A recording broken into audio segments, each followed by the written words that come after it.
Qur'an, and so on. So there are a lot of discussions about that. But what is interesting in that commentary as well is that according to As-Suyuti, one of the narratives that he's putting here as, for our consumption, is that Qaf is a mountain that surrounds the earth. And not just one mountain, but there are 7 mountains to be explained. So first, there is a mountain that surrounds this earth, and the sky rests on that mountain. At least the ends of the sky, or the wings of the sky, flutters above the mountain. And by the way, this mountain is made of emerald. So all the emerald on the earth are really pieces from that great mountain. In any case, beyond the mountain is another earth. And surrounding that earth as well is another mountain that is also called Qaf. And there are 7 of these. So in this way, there are 7 earths and 7 mountains. But past every mountain, there is a moat. And that moat is, we might say, an ocean. And so we have 7 oceans as well. And each one of the mountains is supporting a sky. So that's how we have 7 skies, 7 earths, and 7 oceans, according to this narrative. In As-Suyuti, people have. So is it just one commentator who has come up with this, or is it more? No, there are other commentators as well. And some of the commentary is even more fantastical than this. I have here the Arabic text of Tafsir al-Qurtubi.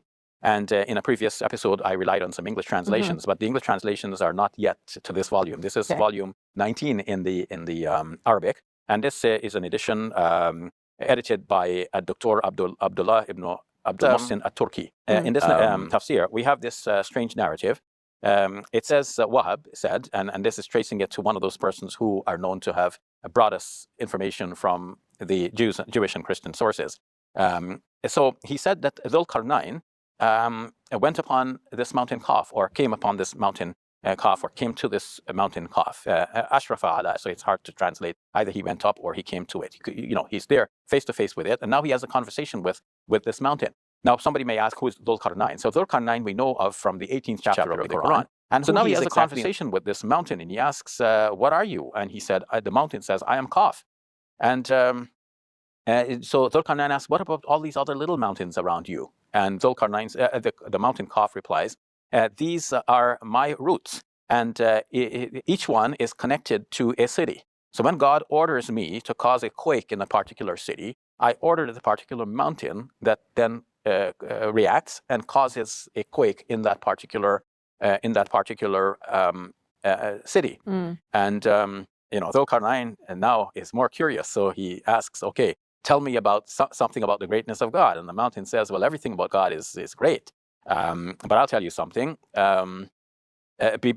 Behind me is an earth, whose like the distance across it would take you 500 عام, 500 years. Times 500 years. So it's 5 times 5, 2,500 years. And it's made from the mountains of ice.